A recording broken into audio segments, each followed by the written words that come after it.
livro de João, sem vos dar um panorama do conjunto de livros em que isto está englobado. Mas quero dar uma nota primeiro, que é, nós estamos a fazer um plano estudo bíblico de ler a Bíblia num ano. Como é óbvio, não é escatologia, ou seja, nós não vamos ter tempo para estudar linha a linha, verso a verso, capítulo a capítulo da Bíblia. Vamos fazer uma leitura geral, conhecimento. Nós aqui vamos tentar dar um panorama geral dos livros e a escatologia eu espero que vocês se ponham a fazer para o próximo ano, quando tiverem um panorama geral de toda a Bíblia. Porque seria impossível num ano, na nossa vida corrente, né, no trabalho, que temos que ter isso, fazer um estudo escatológico, ok? Nem é a nossa vontade agora fazer isso com vocês. Por isso, fica a primeira deixa. Mas, no entanto, eu não posso falar de João sem primeiro enquadrá-lo sobre o tipo de livros, ou a categoria, se assim puder chamar, em que se inclui, que é a categoria dos evangelhos.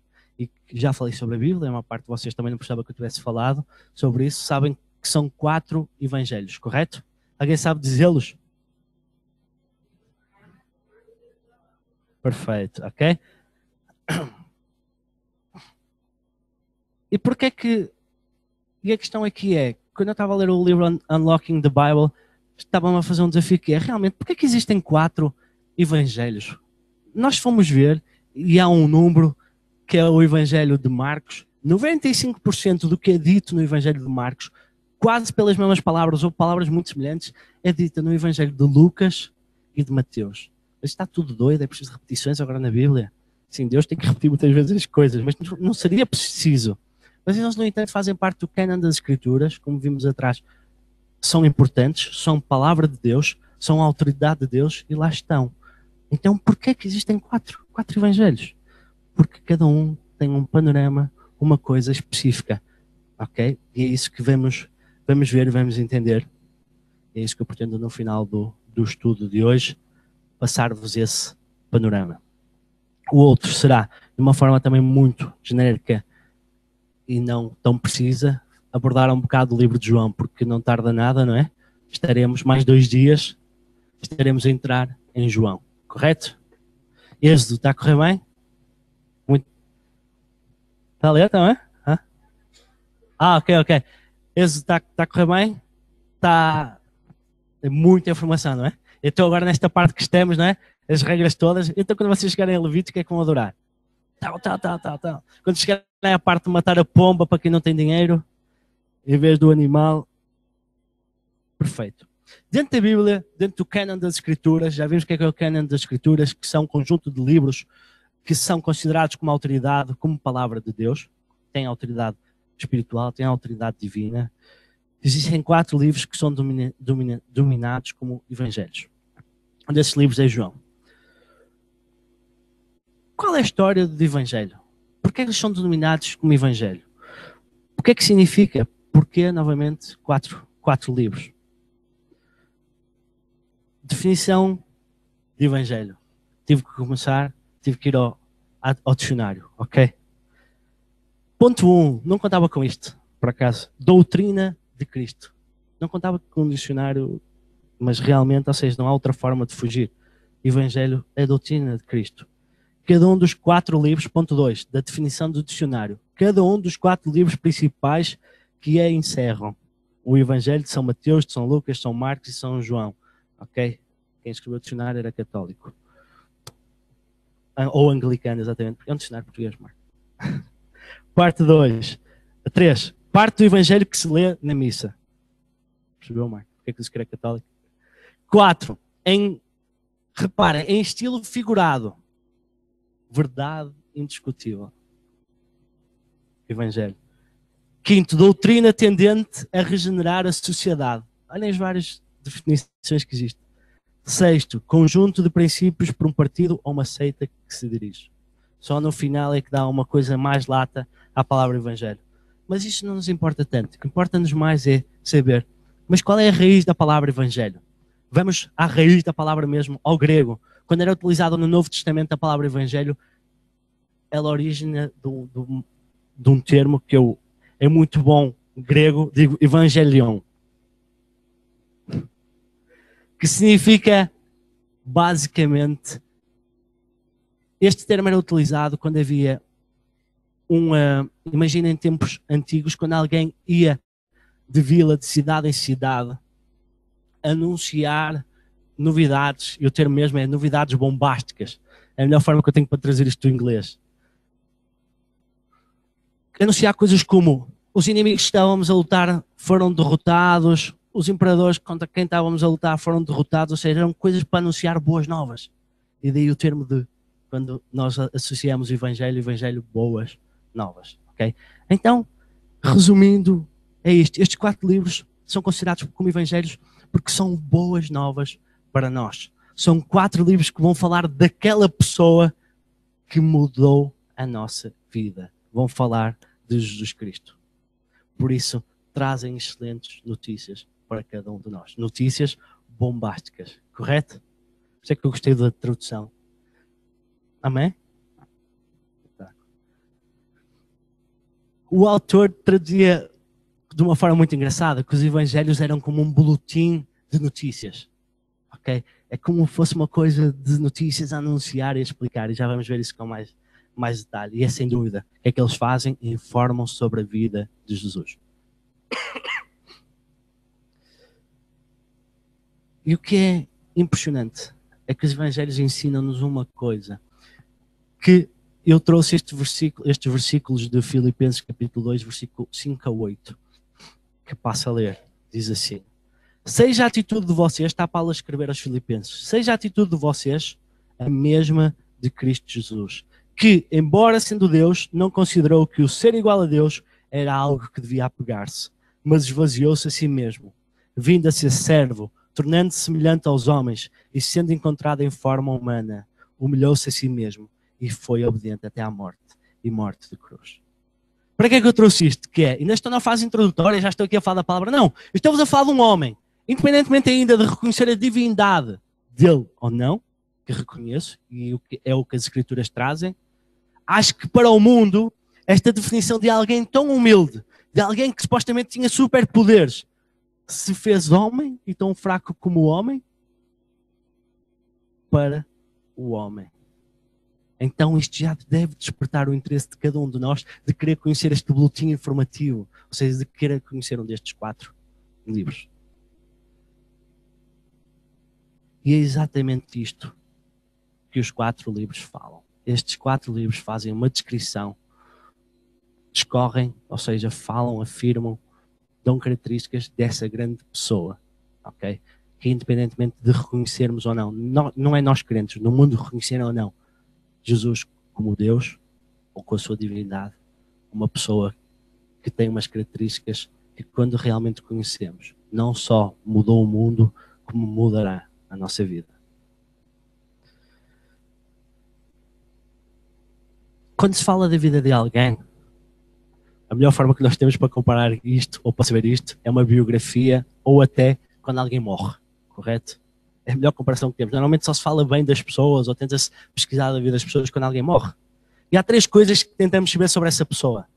Essas 3 coisas normalmente são o que é que a pessoa fez? O que é que aquela pessoa fez? Ou seja, uma pessoa importante, morreu, o que é que ela fez? Segundo, o que é que essa pessoa disse? Livros que escreveu, palavras, testemunhos agora televisivos, o que for, né? Terceiro ponto, quem era essa pessoa? Qual era o seu caráter? Qual era o seu feitio? O que é que moviam os seus interesses? Por que é que ela agia daquela forma? Ou seja, o que é que ela fez, o que falou e quem ela realmente é. São 3 coisas que descrevem realmente quem uma pessoa é, quando fazemos um estudo bem aprofundado e queremos conhecer a pessoa. Por isso, meus amigos, disse-vos 3 coisas, trago-vos 4 evangelhos. E estas 3 coisas sabem que, para além da Bíblia, eu também não gosto muito de deitar a conversa fora, nem tenho jeito. Mas estas 3 coisas é o que definem a escrita dos evangelhos. Porque eu falei-vos que os evangelhos trazem excelentes notícias daquele grande homem que é Cristo, que mostram que ele, para além de ser Cristo, era divino, era Deus. Também vos traz uma coisa, que é cada um dos evangelhos aponta para um destes relatos. Ok? Mateus, Marcos, Lucas e João, de uma forma intencional, mostram aspectos de quem Cristo é.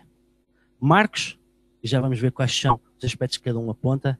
Antes de mais, Marcos foi aceito como sendo um livro que foi escrito por João Marcos, o dominado filho de Pedro. Correto? Foi escrito há alguns entre 57 e 59. Eu procurei em tanto lado e as datas não estão coerentes, ou seja, não há uma concordância geral sobre as datas, por isso não liguem muito à data específica, liguem que foi depois de Cristo, ok?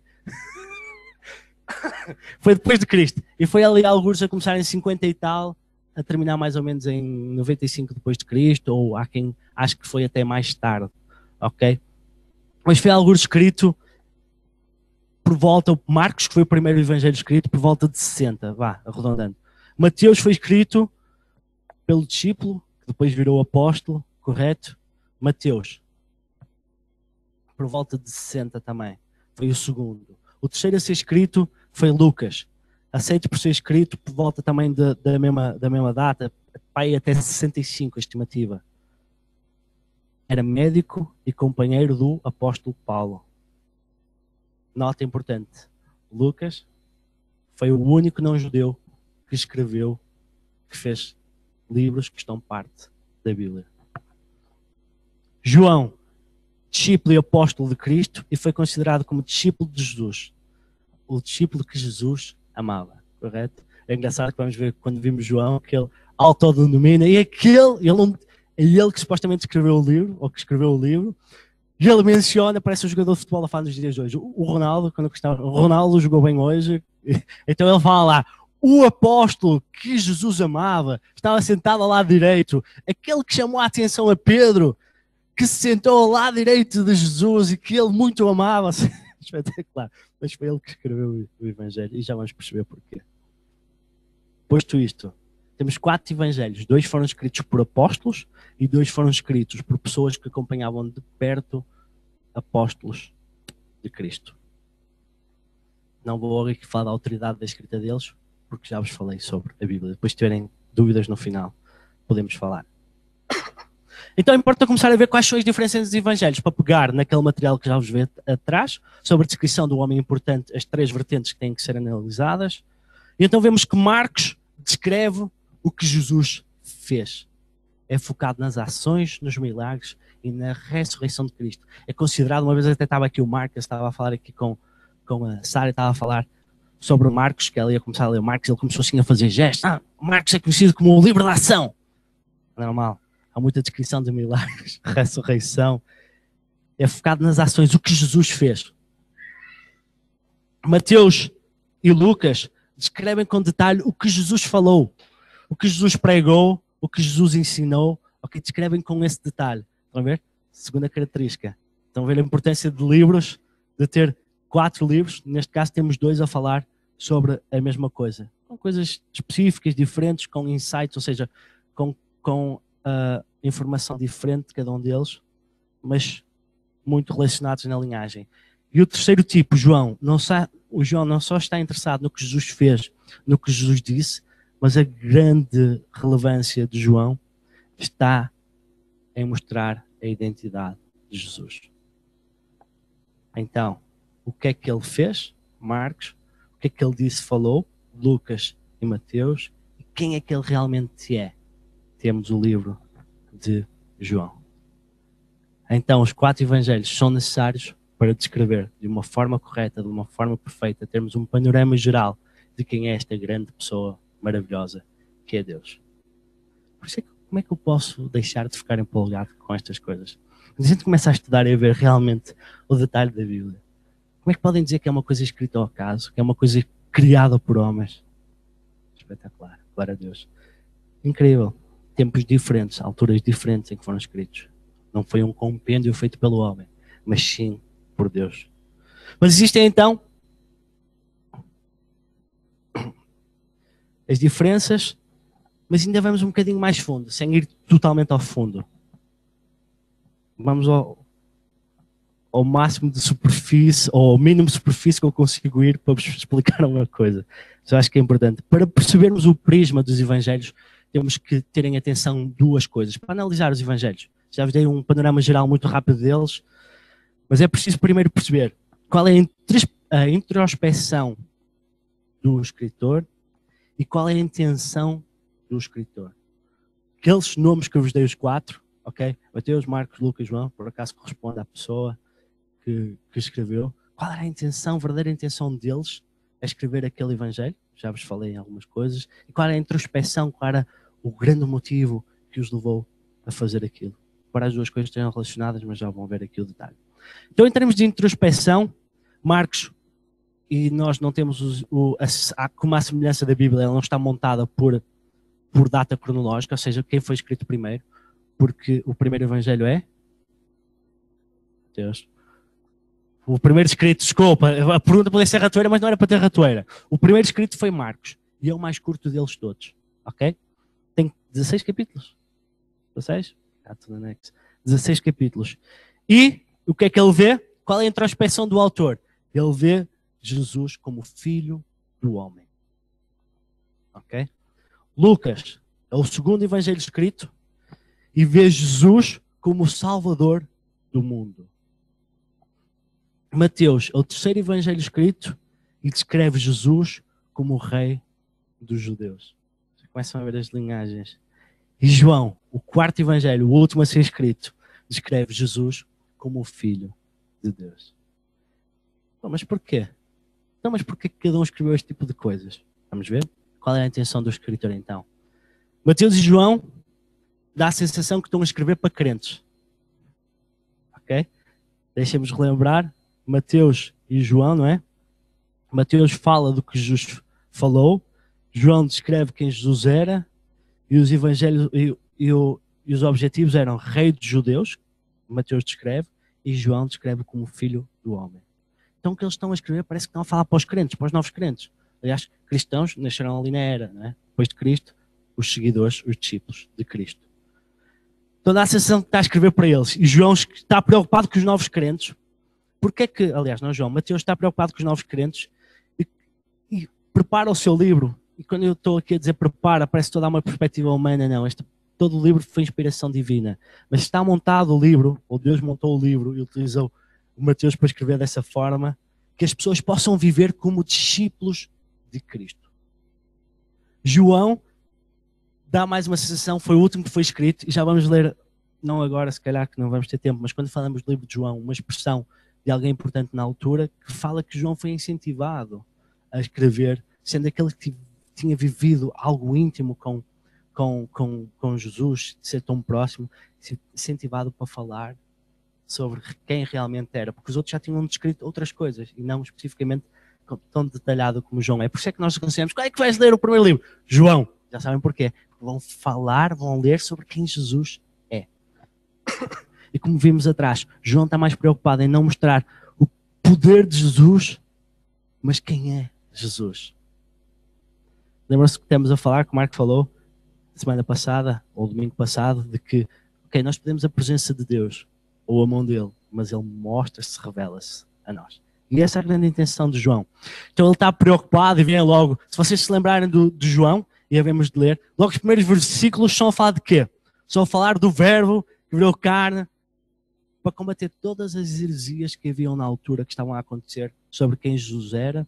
E depois logo a seguir vem uma descendência, ou falar um bocado de João Batista, também para falar um pouco, porque estavam a dizer heresias sobre João Batista e sobre Jesus. João Batista é diferente do João que estamos aqui a falar, ok? Marcos estava preocupado, intenção do autor de Marcos, preocupado em empolgar, eu era Marcos, ok? Empolgar os leitores com as novidades, com as boas novas sobre Jesus, que possam ter fé nele. As coisas maravilhosas que podem haver em haver fé em Jesus Cristo. E resta-nos Lucas. Lembra-se o que é que eu disse acerca de Lucas? Que ele era o único não-judeu a escrever livros da Bíblia. O que é maravilhoso no meio disto tudo, com Cristo? O Evangelho ficou acessível a todos. Já leram Gênesis? Já sabem o que é um gentio e o que é um não-gentio, um israelita, um judeu, correto? Ou seja, povo que era escolhido, recolhido por Deus, ok? não quis ser o eleito, ou sempre cuspiu no prato que lhe foi dado, não é? E agora é aberto para todos, ok? Com Cristo Jesus. E então Lucas apercebe-se desse privilégio e começa então a escrever para os companheiros gentios, e por isso reparamos, para além dele ser médico, para além dele ser uma pessoa muito detalhada que vemos em Atos é dos livros históricos mais fabulosos em termos de precisão da história atual, e para compararem coisas que os historiadores veem lá. Vemos que a preocupação dele é passar aos gentios acerca de Cristo. Olhem a grande coisa que nós temos agora. Que antes era fechado, agora é para todos. Então a grande preocupação de Lucas é exatamente focar, dizer e preocupar com os seus amigos gentios que não conheciam, não tinham acesso a isso. Falei-vos das diferenças, da intenção, falei-vos também do motivo, entre aspas, não é? O que é que eles descrevem. Resta-me agora falar um bocado das semelhanças entre os 4 evangelhos. Efetivamente, há 3 evangelhos que são muito semelhantes. Já vos mencionei. Querem arriscar quais são? Temos Marcos e Lucas, exatamente. O que é que eu disse? Que 95% de Marcos está em Mateus e Lucas, correto? Em muitos casos com palavras parecidas, muito semelhantes. Estes 3 livros, alguém quer arriscar? Como é que eles são conhecidos? Estes evangelhos? Mark. Oh. São sinópticos. Alguém sabe o que é que significa sinópticos? Está lá perto. Divide-se em 2 partes. Diga, Lara. Muito bem, Lara.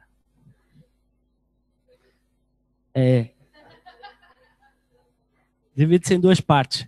Sim e... Estou a dividir a palavra em português, ok? Embora o sim seja parecido, ok? Em inglês não é... Em inglês é sinóptico também. E também, por acaso, é sin. Dividindo a palavra, é sin e ótica. Sin significa juntos e ótica é olhar, ver. Por isso, estes 3 têm o mesmo panorama, o mesmo olhar, a mesma forma, a mesma visão. Estão muito relacionados, ok? Embora falem daqueles 2 pontos que eu já mencionei atrás. E João tem uma escrita totalmente diferente da dos outros livros. Amém? Posto isto, agradeço a vossa atenção, mas não vos vou massacrar com o livro de João. Acho que já é tarde e não vale a pena estar a massacrar-vos com isso. Dúvidas sobre este livro? Caso eu vos possa ajudar com alguma coisa. Pontos importantes a reter sobre este livro. Ou sobre os evangelhos. Peço perdão. 5 minutos então para resumir. Que é, para percebermos os evangelhos, temos que perceber, ou a importância de ter os 4, temos que perceber a intenção do autor e a introspecção que ele está a fazer. Os evangelhos apontam, dão as boas novas do grande homem chamado Jesus Cristo. Todos eles mostram quem Jesus Cristo é, dizem o que é que ele fez, ok? Dizem o que é que ele falou e dizem quem ele é, ok? Os evangelhos como um todo. Mais especificamente, percebendo a intenção e a introspecção do autor, percebemos que Marcos aponta mostrando que Jesus era o Filho do homem. Lucas aponta mostrando que ele é o Salvador do mundo. Mateus aponta dizendo que ele é o Rei dos judeus. E João aponta dizendo que Jesus é o Filho de Deus. Marcos é focado na ação. Mateus e Lucas é focado no detalhe do que Jesus falou. E João é focado na identidade de Jesus. Se vocês agora começarem a pensar, a maior parte de vocês já deve ter lido todos os evangelhos, onde é que aparece o grande sermão? Mateus, não é preciso capítulo. Mateus, correto? O que é que estamos a falar que Mateus é? Fala o que é que Jesus falou, ok? Posto isto, vale a pena continuar a estudar. Para a semana vamos ler, vamos já entrar, aliás, esta semana, faltam 3 dias, Vamos entrar em João. Leiam à vontade. Já têm alguns insights, já têm alguma informação sobre João. E depois, quarta-feira, se tudo correr bem, poderemos falar aqui sobre João. E vocês já começam a ter algumas coisas que já leram. Amém? Vamos orar? Fazer as ofertas? Amém. Amém, Senhor. A Ti entregamos, Senhor, agradecemos, Senhor, realmente, Senhor, a Tua palavra é maravilhosa, Pai. Não há como negar, Pai. Não há como rejeitar, Pai. Oh Deus, Senhor, que poderoso, Senhor. Quando nós realmente, Senhor, discorremos, quando nós realmente pensamos, Senhor, lemos, Senhor, o que está escrito acerca dela, Senhor, os estudos que são feitos, Senhor, quando nós mergulhamos, Senhor, com qualidade no que Tu nos deixaste, Senhor, fiquemos ainda mais apaixonados e admirados com a Tua também a glória, Senhor.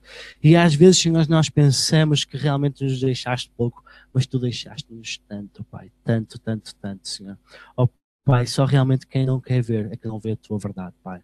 Como dizes na Tua palavra, Senhor, todo o mundo que nos rodeia, Senhor, é a evidência da Tua existência, Pai.